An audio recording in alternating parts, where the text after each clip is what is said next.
Now, the management of the Northlands farm in Ruiru Kiambu have moved to repossess the sections of their property that was invaded on Monday.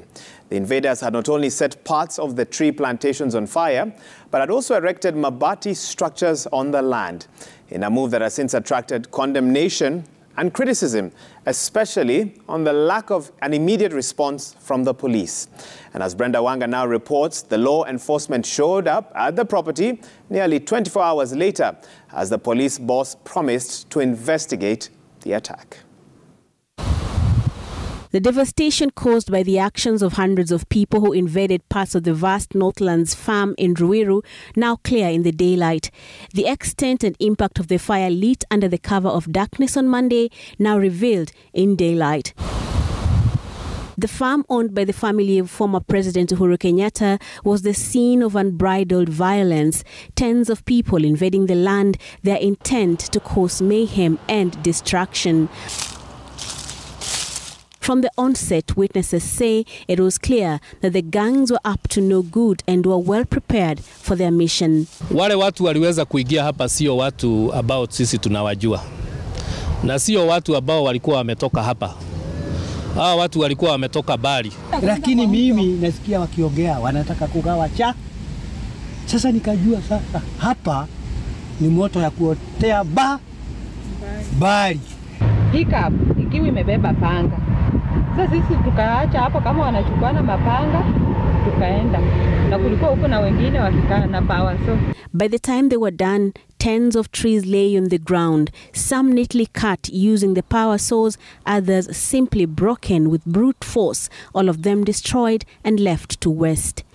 The invaders not only cut the trees, they also uprooted the irrigation system used to sustain the man-made forest. It is these pipes that they then used to demarcate pieces of land for themselves. When they were done, they embarked on the next step of the plan, occupying their newly acquired pieces of land, quickly constructed iron sheet structures in different points of the affected land. That the exercise was carried out in a rush was evident. Pieces of the leftover iron sheets, nailed, strewn all over the property. Those who invaded the land also went beyond the tree plantations to the livestock stockade. Na pia wakaweza kuingia upande ule pahali kuanga buzi zikaibiwa mingi sana, zilikuwa zinauzwa katika hii barabara 2,000 1,000, zingine zikachijwa, watu wakabeba nyama. But the final act of destruction came when the sun had set.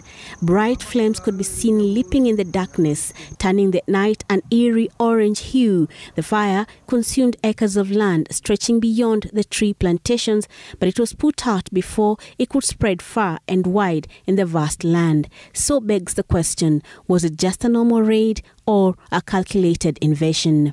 Long after the farm was invaded and long after the trees were mowed down, structures set up on the land and demolished, fires started and extinguished nearly 24 hours after that invasion. Police finally respond. Their arrival here in more than 3 vehicles. Over a dozen officers landed at the scene with little to do but walk around the property before pitching camp for a few minutes. Their mission to deter repeat invasion of the land. The Northlands farm management has since brought down the structures erected on its land as it reclaims it. They will soon refence and secure it as they wait for the promised thorough investigations from the National Police Service.